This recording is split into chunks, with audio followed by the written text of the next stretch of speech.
Y architect? નાનપણમાં even school ટાઈમ્સમાં ત્યારે ચિત્ર દોરવાનું ને સ્કેચ કરવાનું એવું બધું પેશન હતું.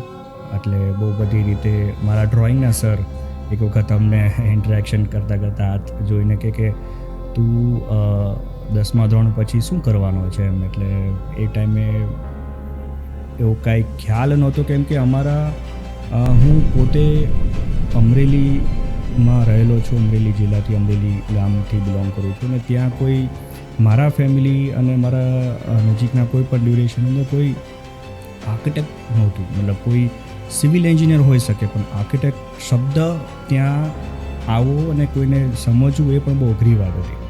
એટલે એમના ટ્યુશન સર હોય કે આપણા સ્કૂલના જે સર હતા, જે આર્ટ વર્કમાં કામ કરતા હતા, એમને વાત કરી કે તમે આવું કંઈક ફિલ્ડ છે, તમે આની પર એક્સપ્લોર કરી શકો છો.